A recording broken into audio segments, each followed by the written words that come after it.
Au numéro 5, Kamwashala. Au numéro 8, Bachitinde Steve. Au numéro 9, Jean-Paul Marie-Noëlla Kayaya.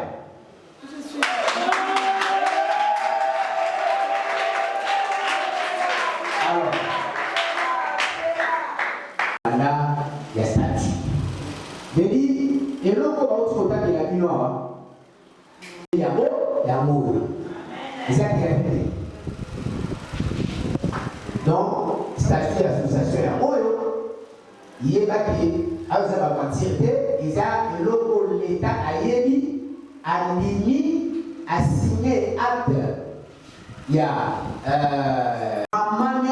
Congo pour s'adhérer, mais si vous avez ça, na Pikime, na Ndeko, na Paul Kagame, les vampires africains. La paix, ça va valer d'éléments. Alors, vous allez à l'autre. N'est-ce qu'on le comprendre? Mais si vous avez honoré, bateau, on va avoir un héros. C'est-à-dire, bateau, c'est ça là, on a beaucoup. Mais ceux qui vont être payés pour démontrer que plus au monde, on va prendre ma qualité. Tout ça, tout ça dit, na maman, Katoufuruki, Véro. Au télébi, la personne, le lolo, la macasse, peut-être la macasse. La macasse pour la maman présidente.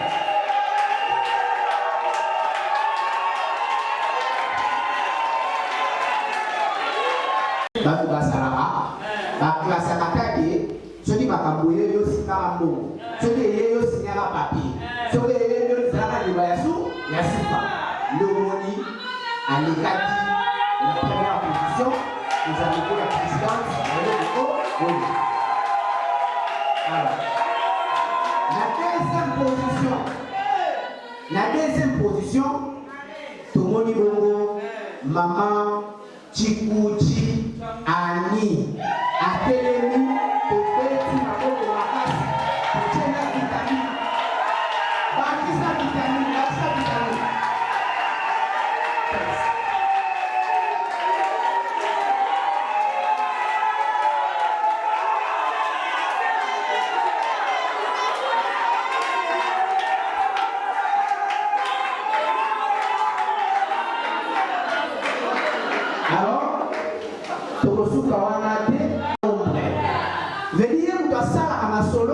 Mais moi, on n'a pas la passe. Dans mon esprit, j'ai la coordination. N'est-ce ici la coordonnatrice en chef. Maman Marie-Noëlla Kayaya Makoko.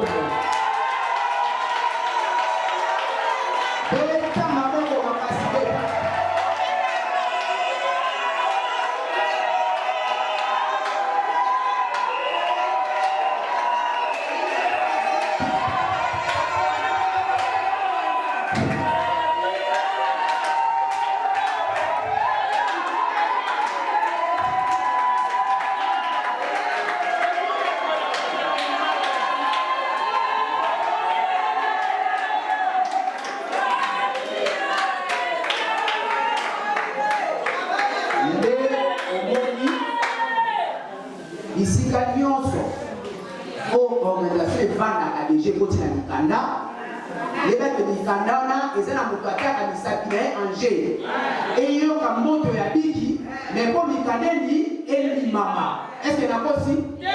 Wana malamo contre côté de sa déchaîne Boga. La Congo ya Etienne Kabuya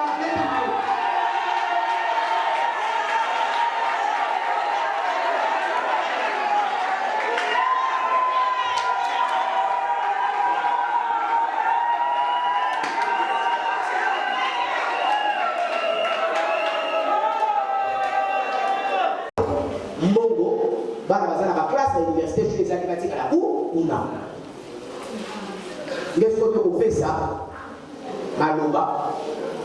Mais, tu banda, na papa, conseiller autant à Congo Betty Maboko en matière de Azumiko à Pessi Makalisinae après de continuer sur le succès pas là ma présidence après wana le commune système il y a tout la poussière ça Papa Jean les conseillers Betty Maboko Makasi au téléma après ça il m'a demandé le conseiller Betty la conseiller Maboko Makasi Betty Maboko pour la conseiller Betty Maboko.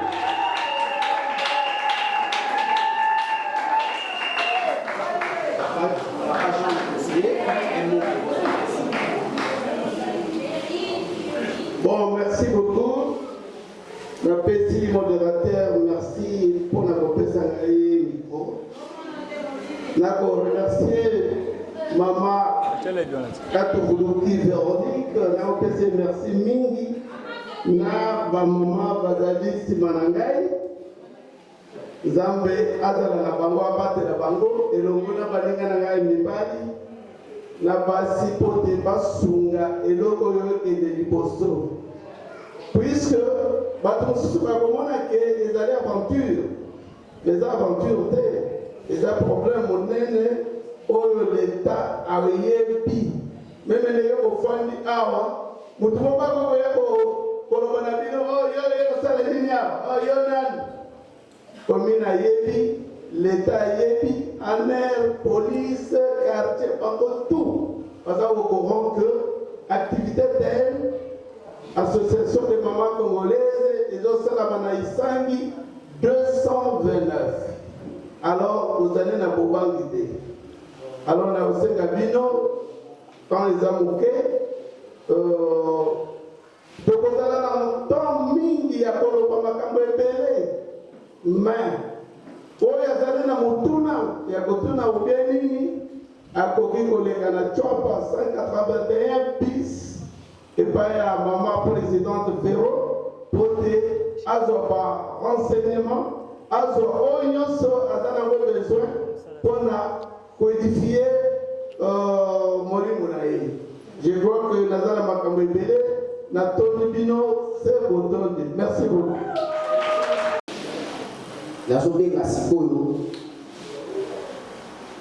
Les paroliers juridiques.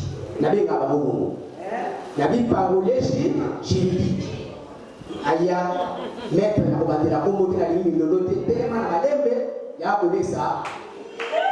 Bana mambo ya samani.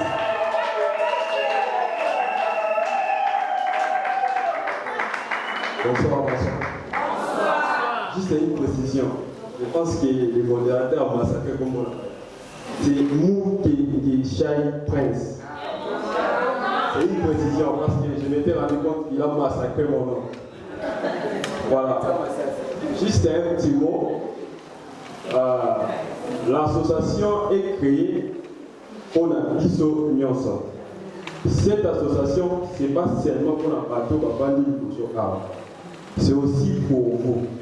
Les développements ou les changements, ça va premièrement commencer par vous. Et ils ont pris l'initiative de créer cette association.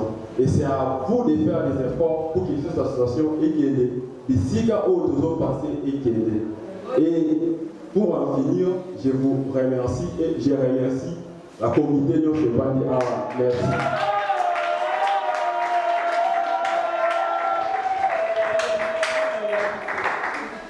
Merci beaucoup, maître. Vous avez déjà comme on a il y a une question à papa. Si vous avez raison, la histoire il y a que maître prince pour que les gens ça. Ça n'a pas raison. Ça n'a pas raison.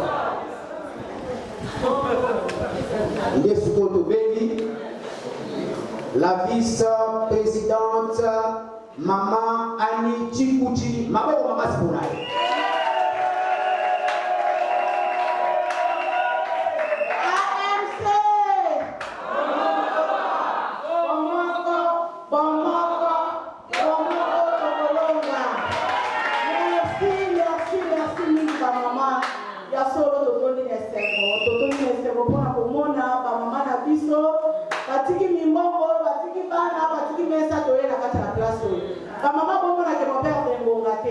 Maman boye combien te boye ko luka développement ya ba famille na biso ya ba quartier na biso ya mboka na biso ya bana na biso bongo na eloko oyo ya mukete bongo na lisango oyo ya mukete bamama ndenge bozali wana bozali bamambre mpe bozali na kati ya association okoya na ya bino makanisi nawe ya biso bamama toza na nsima tokosangana mpo totombola komini na biso fédération na biso ya lukunga komini na biso ya Lingwala tozala bamama ya bokeseni 2023 nokuluna na bakomini na biso po bakuluna na balabana na biso bakuluna na balaba extraterrestre te bakuluna bazabana na biso oyo biso bamama toabandonaki baresponsabilité na biso totiki bana na biso bapesi bango bamasheti bakoma bakuluna totiki bana na biso bakomi bamiyiki totiki bana na biso oke biso bamama nde totongaka biso bamama nde tobatelaka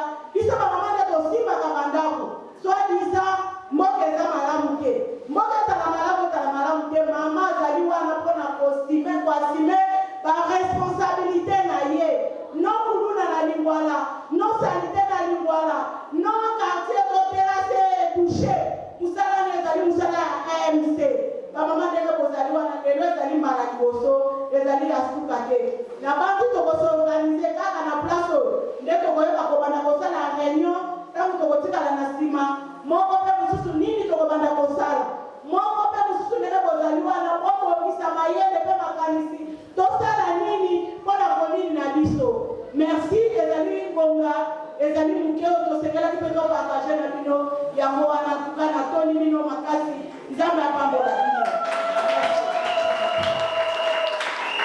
beta lisusu maboko ya matabisi beta sikoyo tokomi presque na suka sombele suka bisanga olongo suka bingwele balobi vivra verra mais rira miengirira les derniers lokolo komi na suka sikoyo tika topesa o bilengi mama Vero malobi epai na yo avant ke tosukisa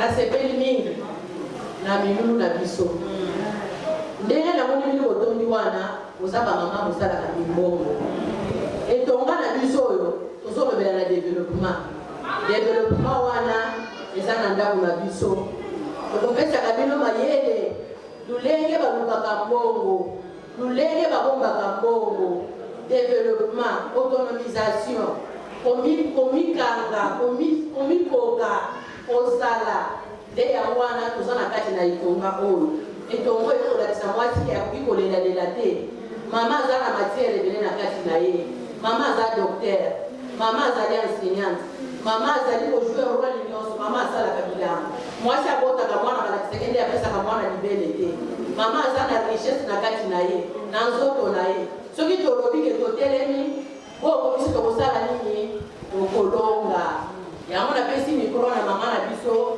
nowelaka yaya ye mpe aza na ebele ya kolobela bino na ngongo mpo ngomeza moke merci mingi bamama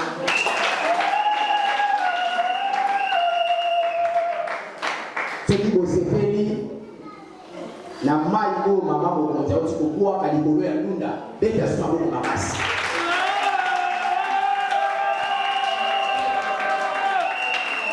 apartir ya sikoyo nalingi bati apartir na yo nde nyonso kosala ndongona bapere balaka boye nakozala bamillion mais pas gérer bana bandaki sebe na kosala boye mais yo akopesa kaka moni 10 000 $ oyo oza 17 bana bango tu batangaka mais gérer bango otikali mposo gérer bango batransport kaka na kati kolia wana veut la femme c'est toute une machine mwasi donc mwasi kobana motu na eti alingaka makolo aza na valeur ya automate ezali bamachine à partir desquelles basalaka bapièce donc soki automate eza te osali pièce te soki okomonte eloko ndenge nini siko mwasi aza na valeur ya automate mais siko basala effort baécrase makanisa bamama epai ya bapapa bazalaki kala bazali bamama lokola biloko pamba il faut apesaka ye d'injonction ndio moni basi bébé ba ya mai le kwa netikala kwa na mutu des années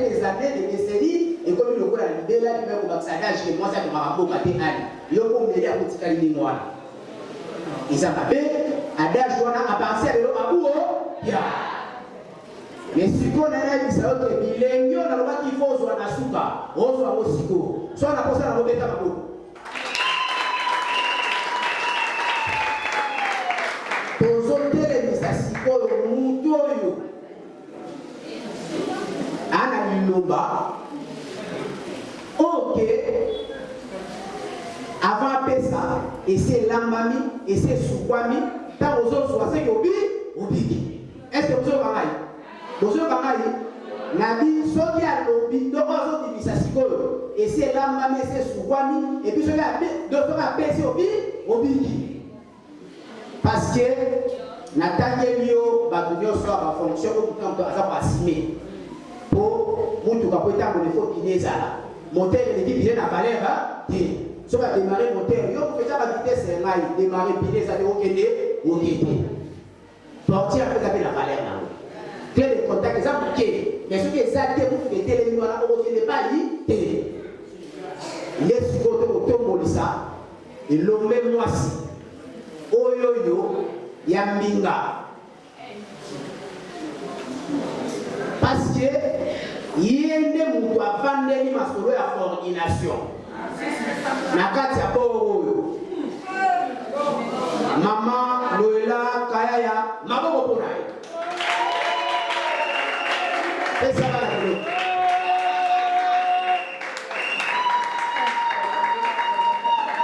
merci beaucoup pour la liloba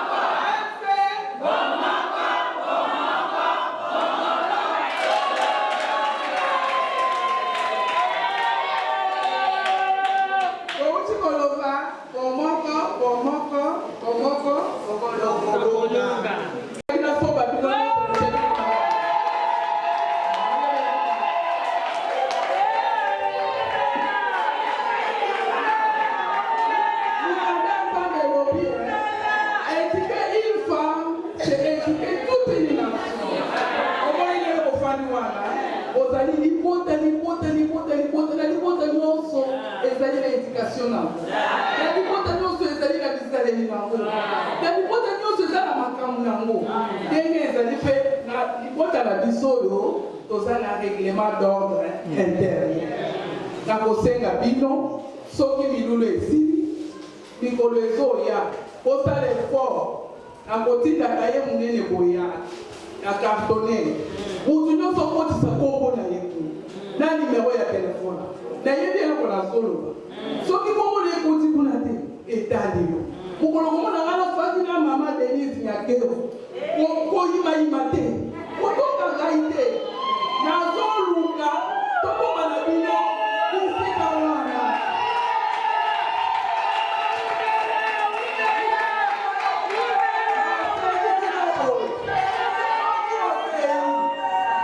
lukasima na yo ozala na ti mama obendi bango na Singapour oyebisi bango na tokota na ANC po 2023 eza opesi mbwa bwako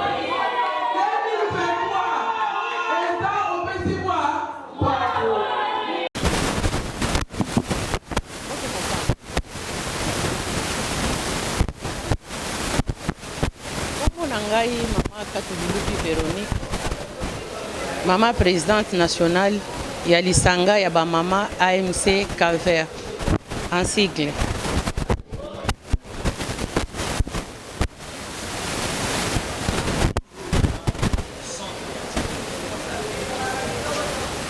Lelo activité oyo moni munene ba mama bayebele ezali mukolo oyo tovandi tokanisi na ba mama eloko topesi date ya lelo ke ezali sortie officielle ya association oyo ya biso ba mama congolaise pona kotalisa mokili ke ba mama baza na posa ya lisungi ya kokolisa mayele na bango bakota pe na kati ya etele ya mboka na biso ba mama tolobi ete ndenge mokonzi ya mboka aye na likati ya kosangisa masanga alobi ke ba mama kotelema na kati na masanga ya kozala sima na bango yango lokola ya azali citoyen ya yambo na mboka na biso chef de l'État Félix Antoine Tshisekedi Tshilombo oya kolanda peut-être na bililingi na biso topesi nanu merci po ete maloba na epesi biso makasi ya kovanda mibale misatu tobimisa likanisi oyo bimisi bamama ebele oyo moni bamama babombami na kati na mboka na biso toza na susi ya kozwa makoki ya kovandisa lisanga ya AMC Kavera Encycle na etando mobimba ya mboka ya Congo na miniti oyo soki bakolanda ngai bisika nyonso bazali kozwa ngai na mama première dame mama Denise Nyakero na baninga mususu basi bakomi musika oyo toyebi te neti bamama na biso Fifi Masuka tomoni bango basepelisi chef de l'État na ensemble ya union biso tolobi ke toza nsima na bango na likanisi ya kokɔta na kati na gouvernement kotravaille mpe kosala elongo na bango po totombola tombama ya bamama ebele na kala bazala ya kobenga bango baburiki baso balambaka kufuna ndako me biso bamama lelo tolobi te totangi baklasse mpona nini te totambola mpe tokɔta mpe na biteyelo toteya mpe bamama bazali koteka na wenze bamama bazali kosala bilanga bamama bazali kokanga suki en tout cas likanisi eza molai soki nalobi na banda kotanga nyonso baninga mosusu bakozwa ngonga ya koloba te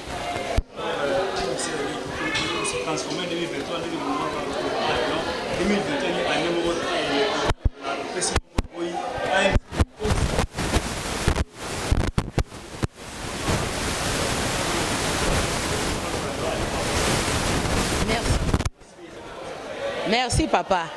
AMC ekokoma parti politique te. AMC ezali lisanga o ezali na couleur ya politique nyonso. AMC esangisi bikolo nyonso. Esangisi batu nyonso. Basi mibali bilenge. Bongo likanisi ya kosala politique epekisi te. Muntu pe akokoza na AMC pe azana posa ya kusunga mboka oyo. Lokola oyo asimbi micro atelemi liboso na yo. Azali pe moko na bao bazana ambition ya kosala kosunga chef de l'État. Kokota pe na kati ya bokambi ya mboka. Lokola ngonga nanu ekoki te. Balobi na biso ke ngonga nanu ekoki te. Totelemisi maloba na biso mais AMC na 2023 ekozala na ba candidature nango ekosoutenir. Mais na ngonga oyo AMC abimi pona kosala développement ya ba mama.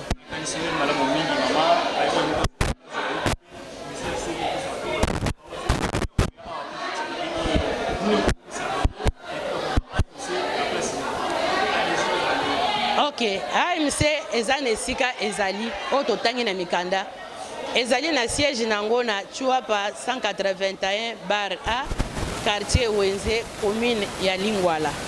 Bongo AMC ezali na numéro ya téléphone soko lingo uzwa mama ya AMC to uzwa ba membre ya AMC toza na 090 44 00 460 na numéro wana soko obengi ukukuta muntu akopesa yo eyano na busenga nyonso ekozala soit lisungi soki ezali baluka biso na adresse wana bakomona biso.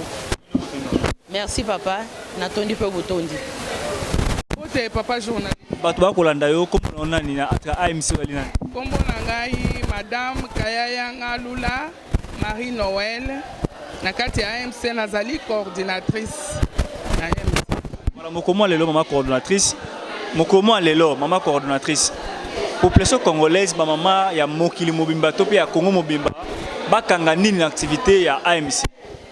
Bon na mukola lelo AMC a sali sortie officielle na ye pona kotalisa na face du monde que tozali sima ya mukonzi ya mboka pona ko soutenir ye puisque mukonzi alobi ako travailler mingi na ba mama na niveau ya azali moyen kitabo ezali te na niveau biso pe tozali nous sommes obligés ya kosunga ye d'une façon ou d'une autre de façon que totambusa ba mama na biso yo tozala bango kati na AMC. Merci beaucoup.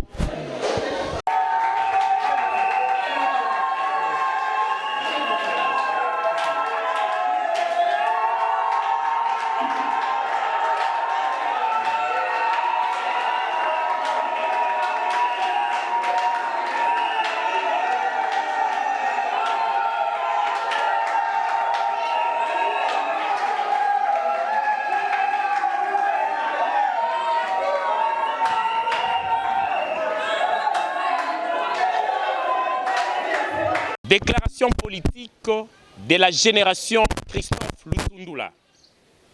Nous, l'ASBL Génération Christophe Lutundula, GECEL en sigle. Saluons l'adoption de la résolution 2667 par le Conseil de sécurité de l'ONU, levant la mesure des notifications sur achat d'armes et matériel militaire en vertu du régime des sanctions 1533 de la RDC. On peut parler d'une belle victoire diplomatique de la République démocratique du Congo. Car, lorsqu'on parle de la manœuvre diplomatique, on part du principe que rien n'est définitif dans la conjoncture internationale, c'est-à-dire les rapports entre les États, les besoins et même les intérêts. L'on se souviendra que le chef de l'État, Félix-Antoine Tshisekedi Tshilombo, à travers le VPM Christophe Lutundula, n'avait cessé de presser les conseils de sécurité d'agir, affirmant que ces restrictions empêchaient les militaires congolais de protéger les civils face aux rebelles du M23. Et depuis le 20 décembre de cette année, l'ONU permet enfin l'exportation d'armes sans notification vers la RDC. Une victoire diplomatique pour la République démocratique du Congo. Une bataille gagnée, certes, car c'est depuis 2008 que le Conseil de sécurité avait amendé son régime de sanctions pour qu'il s'applique seulement aux groupes armés. Mais il demandait toujours que Kinshasa notifie à un comité de surveillance sur tout achat d'armes. Plus tôt cette année, le Conseil de sécurité avait prolongé le régime de sanctions, mais réduit les exigences de notification pour certains achats d'armes. Mais aujourd'hui, autant la roue tourne déjà en défaveur de Kagame. C'est la fin d'un cycle macabre qui a duré plus de 20 ans, faisant environ 10 millions de morts en RDC. Les Rwandais, les M23 et tous les groupes armés sont-ils tenus tous de raviser? Car, grâce à cette nouvelle résolution, la RD Congo lavera certainement l'affront.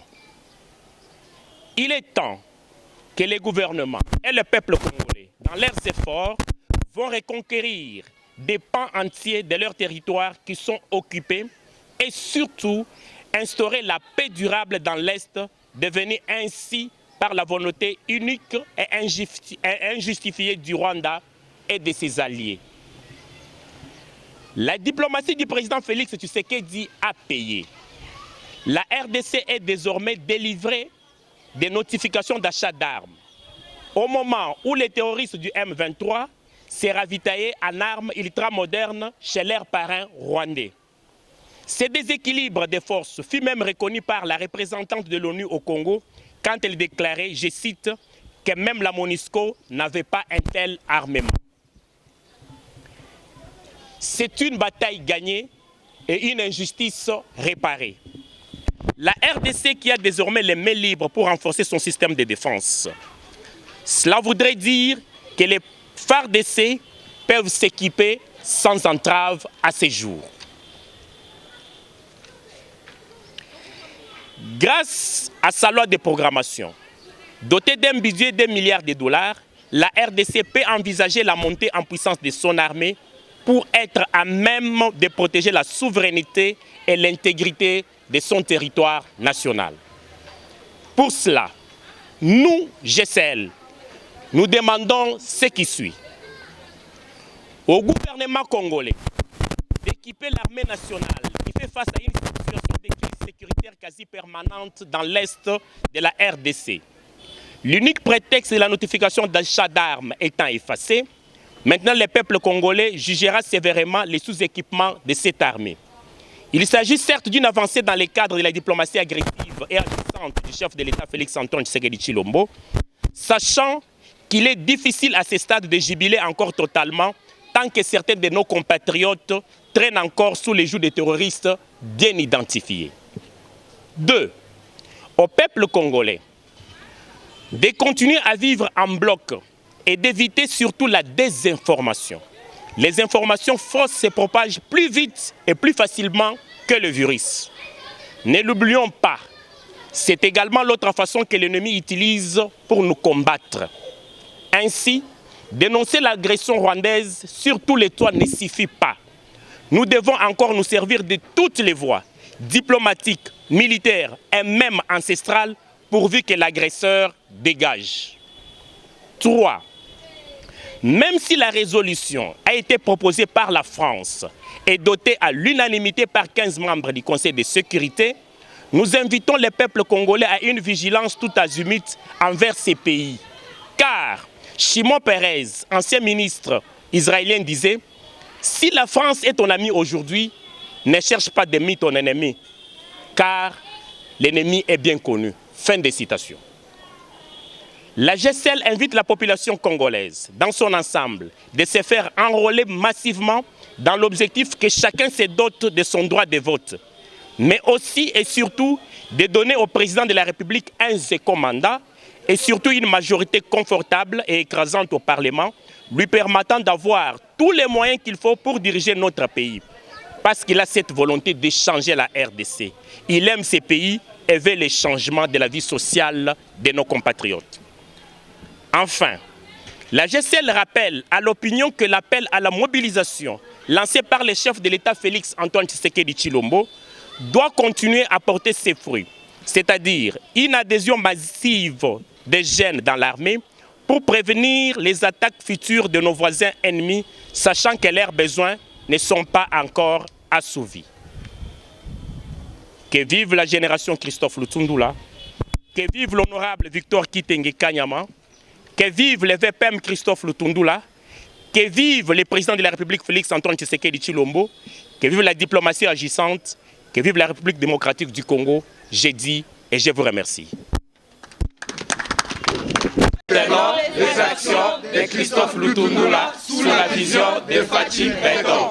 Fachi Béton. Un don de Dieu pour les peuples congolais. Fachi Béton.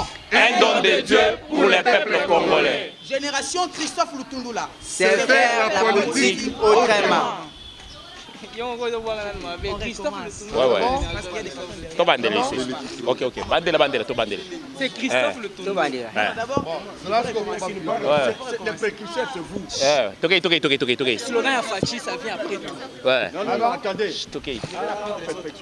Réponds. GCL viva. Viva. GCL viva. Viva. Génération Christophe Lutundula. Nous soutenons les actions de Christophe Lutundula sous la vision de Fachi Béton. Fachi Béton. Un don de Dieu pour les peuples congolais. Fachi Béton. Un don de Dieu pour les peuples congolais. Christophe Lutundula. C'est faire la politique autrement. Christophe Lutundula. C'est faire la diplomatie autrement.